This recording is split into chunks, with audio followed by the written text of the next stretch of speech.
Oke, selamat malam semuanya. Balik lagi di Dua Masa Channel. Pada kesempatan kali ini kita akan membahas teknologi masa depan yang mungkin nantinya akan digunakan oleh semua orang, baik itu di perusahaan, untuk pribadi dan lain sebagainya. Oke, di sini kita akan membahas yang namanya Robotic Process Automation atau disingkat RPA. Oke, langsung saja guys. Tanpa berlama-lama ya, di sini saya jelaskan sedikit tentang Robotic Process Automation atau RPA. Nah, dimana nanti kita akan menggunakan salah satu tool atau application yang namanya UiPath Studio, guys. Nah, di sini apa sih Robotic Process Automation itu? Nah, di sini dijelaskan, guys. Robotic Process Automation adalah sebuah software teknologi yang membuat kemudahan ya, guys, untuk yang dimana di sini pembuatannya itu mudah, kemudian dia dapat memanage software robot ya untuk mengemulasikan atau mengimplementasikan kegiatan yang dilakukan oleh manusia secara terus-menerus, guys. Nah, di sini RPA adalah komputer ya, dia adalah sebuah software. Jadi kita nanti bukan bikin robot ya, guys, tapi kita bikin sebuah sistem robot yang nanti dia akan melakukan pekerjaan kita secara otomatis, guys. Nah, di sini program menggantikan manusia yang dilakukan berulang-ulang. Contoh, kalian membuat report yang biasanya dilakukan harian, nanti bisa digantikan oleh si robot ini, guys.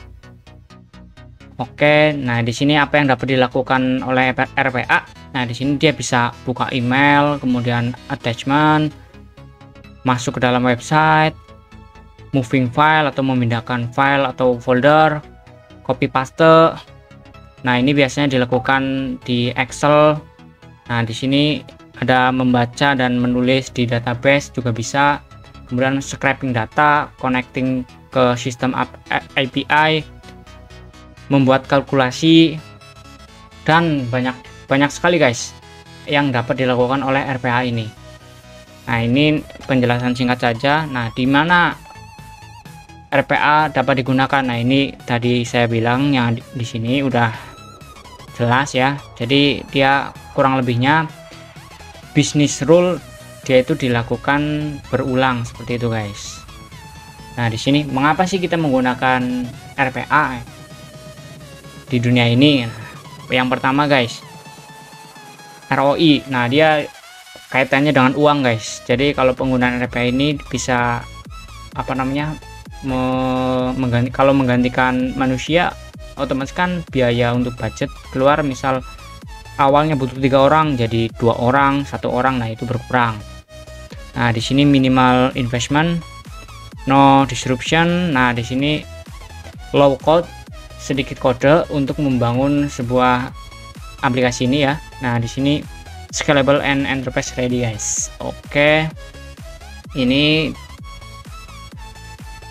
UiPath ini bisa diimplementasikan, bisa di customer service, akuntansi, bidang-bidang yang dapat memanfaatkan RPA ini, guys.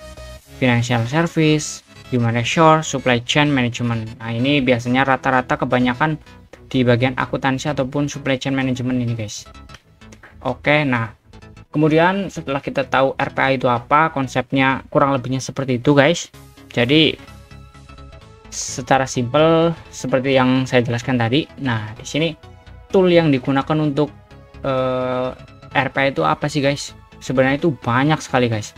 Nah, di sini kita nanti akan belajar mengenai UiPath Studio, guys. Di sini ada 3 UiPath Studio yang biasanya digunakan. Yang pertama UiPath Studio 10, kemudian UiPath Studio, dan juga Studio Pro. Nah, nanti kita akan coba belajar menggunakan UiPath Studio yang ini, guys. Nah, ini perbedaannya kalian bisa lihat. Sini untuk yang Studio 10 dari pokoknya ini kalian bisa baca lah ya, guys ya. Nanti kalian juga searching kurang lebihnya. Untuk Studio ini dia untuk RPA developer, kalau Studio 10 untuk business user, nah yang Studio Pro untuk spesialis developer. Nah, di sini untuk UiPath sendiri guys, itu ada 3 komponen pokok yang perlu kalian ketahui. Yang pertama adalah UiPath Studio.